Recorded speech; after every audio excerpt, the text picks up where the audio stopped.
Matius 3 ayat 1 sampai 17. Pada waktu itu tampillah Yohanes Pembaptis di padang gurun Yudea dan memberitakan, "Bertobatlah, sebab kerajaan sorga sudah dekat."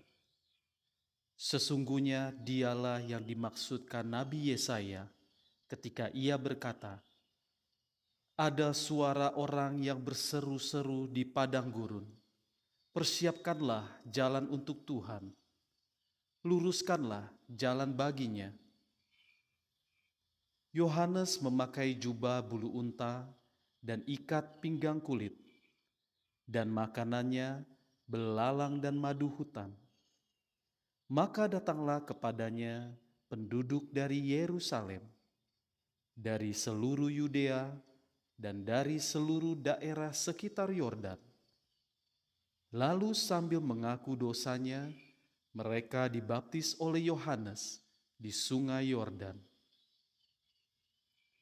Tetapi waktu ia melihat banyak orang Farisi dan orang Saduki datang untuk dibaptis, berkatalah ia kepada mereka, "Hai kamu keturunan ular beludak, siapakah yang mengatakan kepada kamu bahwa kamu dapat melarikan diri dari murka yang akan datang?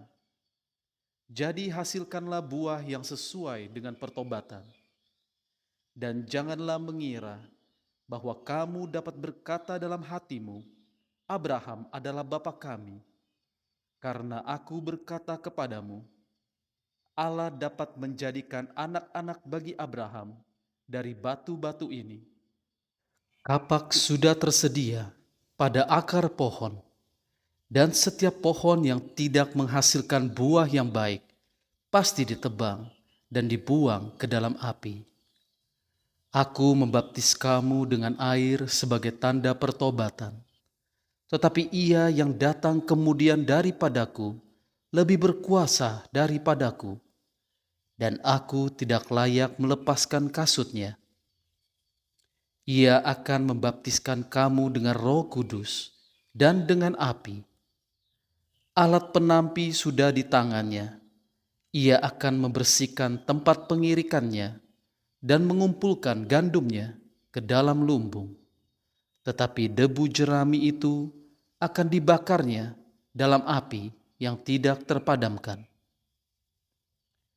Yesus dibaptis Yohanes. Maka datanglah Yesus dari Galilea ke Yordan kepada Yohanes untuk dibaptis olehnya. Tetapi Yohanes mencegah dia, katanya, "Akulah yang perlu dibaptis olehmu, dan engkau yang datang kepadaku?" Lalu Yesus menjawab, katanya kepadanya, "Biarlah hal itu terjadi, karena demikianlah sepatutnya kita menggenapkan seluruh kehendak Allah." Dan Yohanes pun menurutinya. Sesudah dibaptis, Yesus segera keluar dari air. Dan pada waktu itu juga, langit terbuka, dan ia melihat Roh Allah seperti burung merpati turun ke atasnya. Lalu terdengarlah suara dari sorga yang mengatakan, "Inilah anakku yang kukasihi, kepadanyalah aku berkenan." Amin. Demikianlah firman Tuhan.